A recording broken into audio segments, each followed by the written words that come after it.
Grgin strah od tetke na neki način jeste strah od života, ali u stvari to je nekako više nekako posljedica njegovog karaktera. Taj čovjek ima strah od svega. Taj čovjek ima strah od sopstvenog života. Takav je. Prosto je karakterom je luzer, jedan gubitnik koji nikada ništa u principu dalje od nekih, kako bih rekao, nekih nadanja ne može ništa da dobije u životu konkretno.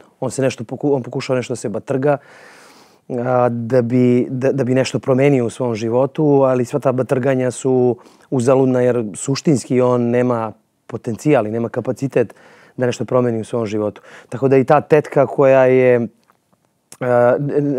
negde u njegovom životu se provlači, neka nada njegova nada za promenom, ali ništa ne može on da učini dalje od tih nadanja.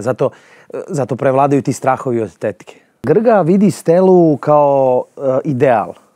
Kao ideal ženstvenosti, ideal lepote.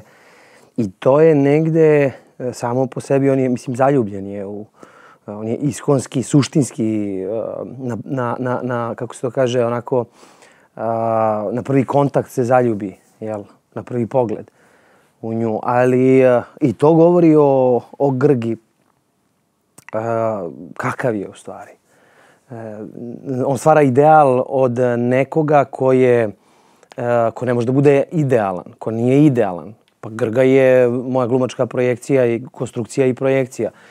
Znači Grga možda može da nauči od Miljana. Miljan od Grge može da nauči da nikada ne upadne u zamku učmalosti, da ne upadne u zamku luzerstva, da nikada ne izgubi ono što Miljan kao privatno i negde i u poslovnom smislu ima svoj stav, pa makar i pogrešan. A Grga od Miljana može da nauči upravo to, da se izbori za neke stvari sopstvenim sredstvima, da možda i pogreši, ali da pokuša. Dakle, da bude živ, da oživi sebe, a ne da bude luzer koji će tako da pliva kako ga nosi neka voda, ili ona teniska loptica, kako ga šutiraju, tako ide s jedne na drugu stranu. Prosto Grga je neko ko nije blizak u tom nekom smislu karakternom i likovnom i životnom, nije blizak Miljanu.